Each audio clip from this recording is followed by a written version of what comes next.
Bahrain food ഫെസ്റ്റിവലിന്റെ 8ാമത് edition February 27 വരെ നീട്ടിയതായി Bahrain tourism and exhibition authority അറിയിച്ചു. ദിയാർ അൽ മുഹറക്കിലെ മറാസി അൽ ബഹ്റൈനിലാണ് ഭക്ഷ്യമേള നടക്കുന്നത്. പൗരന്മാരുടെയും താമസക്കാരുടെയും വിനോദസഞ്ചാരികളുടെയും മേളയോടുള്ള താൽപര്യത്തിന്റെ വെളിച്ചത്തിലാണ് ഈ തീരുമാനം. വർദ്ധിച്ച ജനപങ്കാളിത്തമാണ് മേളയിലുള്ളത്. അന്താരാഷ്ട്ര തലത്തിൽ നിന്നും പ്രാദേശിക തലത്തിൽ നിന്നുമുള്ള 120ലധികം റെസ്റ്റോറന്റുകളാണ് മേളയിൽ പങ്കെടുക്കുന്നത്. വൈവിധ്യമാർന്ന ഭക്ഷ്യവിഭവങ്ങൾക്ക് പുറമെ മേളയിൽ ലൈവ് ഷോകൾ ഉൾപ്പെടെ വിവിധ വിനോദ പരിപാടികളും കലാപരിപാടികളും അരങ്ങേറുന്നു. അത്യാധുനിക സൗകര്യങ്ങളോടുകൂടി ബഹ്റൈനിലെ ആതുര സേവന രംഗത്ത് മികച്ച ആരോഗ്യ പരിരക്ഷണം വാഗ്ദാനം ചെയ്തുകൊണ്ട് മനാമയുടെ ഹൃദയഭാഗത്ത് സ്ഥിതി ചെയ്യുന്ന ഒരേയൊരു മൾട്ടി സ്പെഷ്യാലിറ്റി മെഡിക്കൽ സെന്ററാണ് Al Rabeeh medical centre. Malayalam mission Bahrain ചാപ്റ്ററിന്റെ സഹകരണത്തോടെ ഫ്രണ്ട്സ് ബഹ്റൈൻ മലയാള വിഭാഗത്തിന്റെ കീഴിൽ പ്രവർത്തിക്കുന്ന മലയാളം പാഠശാല പരിശീലന കളരി സംഘടിപ്പിച്ചു. മലയാളം മിഷൻ ബഹ്റൈൻ ചാപ്റ്റർ അധ്യാപകരായ ബിജു എം സതീഷ്, രജിത അനി, നിഷ ദിലീഷ് എന്നിവർ ക്ലാസുകളെടുത്തു. സക്കറിയ ഷമീർ ആലപിച്ച പ്രാർത്ഥനാ ഗീതത്തോടെയായിരുന്നു പരിശീലന പരിപാടികളുടെ തുടക്കം. FSA Paathshaala coordinator AM Shanavas അധ്യക്ഷത വഹിച്ചു. ഫ്രണ്ട്സ് വനിതാ വിഭാഗം അസിസ്റ്റന്റ് സെക്രട്ടറി റഷീദ സുബൈർ സ്വാഗതവും അസിസ്റ്റന്റ് കോർഡിനേറ്റർ ഷഹീന നോമൽ നന്ദിയും പറഞ്ഞു. ബഹ്റൈന്റെ വിവിധ ഭാഗങ്ങളിൽ നിന്നായി 25ഓളം അധ്യാപകർ പരിശീലന കളരിയിൽ പങ്കെടുത്തു.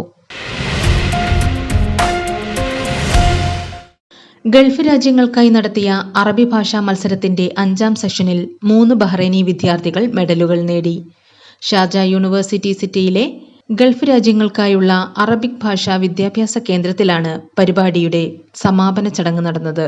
ജിദാഫ് സെക്കൻഡറി സ്കൂൾ ഫോർ ഗേൾസിലെ ബത്തൂൽ അൽ സയീദ് അലവി സ്വർണവും, സിത്ര സെക്കൻഡറി സ്കൂൾ ഫോർ ഗേൾസിലെ Fatima Jasim Mohammed Jasim, Zainab Al Hawra Al Sayed എന്നിവർ വെള്ളിയും നേടി.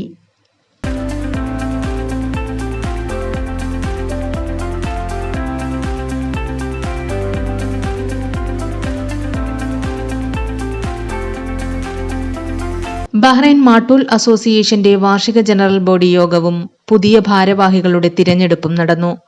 പ്രസിഡന്റ് സിയാദ് APയുടെ അധ്യക്ഷതയിൽ ചേർന്ന യോഗം ചെയർമാൻ നൂറുദ്ദീൻ ഉദ്ഘാടനം ചെയ്തു. സെക്രട്ടറി നുഹ്മാൻ സ്വാഗതവും ട്രഷറർ അഷ്റഫ് KP നന്ദിയും പറഞ്ഞു. കമ്മിറ്റിയുടെ 2024-25 വർഷത്തേക്കുള്ള പുതിയ ഭാരവാഹികളായി നൂറുദ്ദീൻ AC ചെയർമാനായും, ഷറഫുദ്ദീൻ VP പ്രസിഡന്റായും, സിറാജ് P ജനറൽ സെക്രട്ടറിയായും, മഹ്മൂദ് T ട്രഷററായും, ഷെഫീഖ് E ഓർഗനൈസിംഗ് സെക്രട്ടറിയായുമുള്ള കമ്മിറ്റിയെ തിരഞ്ഞെടുത്തു. മഹ്മൂദ് പെരിങ്ങത്തൂർ തിരഞ്ഞെടുപ്പ് പ്രവർത്തനങ്ങൾക്ക് നേതൃത്വം നൽകി.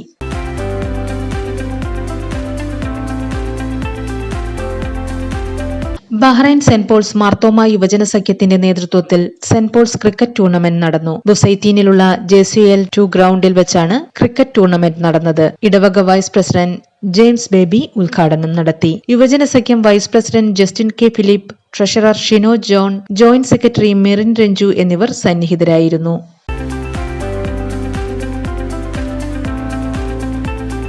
ടീം ഇന്ത്യ ബഹ്റൈൻ പുതിയ ഭാരവാഹികളെ തിരഞ്ഞെടുത്തു.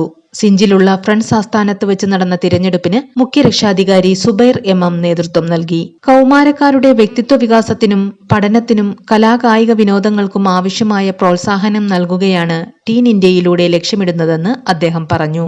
ഷാദി റഹ്മാൻ, മുഹമ്മദ് ഹംദാൻ, മുഹമ്മദ് നോഷിൻ എന്നിവർ ആൺകുട്ടികളുടെയും, മറിയം ബഷീർ, ആയിഷ മൻഹ, റിഹ ബഷീർ, ഹന്ന എന്നിവർ പെൺകുട്ടികളുടെയും ഭാരവാഹികളായി തിരഞ്ഞെടുക്കപ്പെട്ടു. കോഴിക്കോട് പ്രവാസി ഫോറം സംഘടിപ്പിക്കുന്ന ഒളിമ്പ്യൻ അബ്ദുറഹ്മാൻ മെമ്മോറിയൽ ഫുട്ബോൾ മത്സരം മെയ് 30-31 തീയതികളിൽ സിഞ്ചിലെ അൽ അഹ്ലി ക്ലബിൽ നടക്കുമെന്ന് ഭാരവാഹികൾ അറിയിച്ചു. മത്സരത്തിന്റെ പ്രഖ്യാപനം ബഹ്റൈൻ മീഡിയ സിറ്റിയിൽ നടന്നു. BMC chairman Francis Kaitharath, Bahrain Keraleeya Samajam general secretary Varghese Karakkal, Bahrain football national team official അംഗം രാജൻ പേരോട് എന്നിവർ ചേർന്നാണ് പോസ്റ്റർ റിലീസിലൂടെ ഫുട്ബോൾ ടൂർണമെന്റ് പ്രഖ്യാപനം നടത്തിയത്.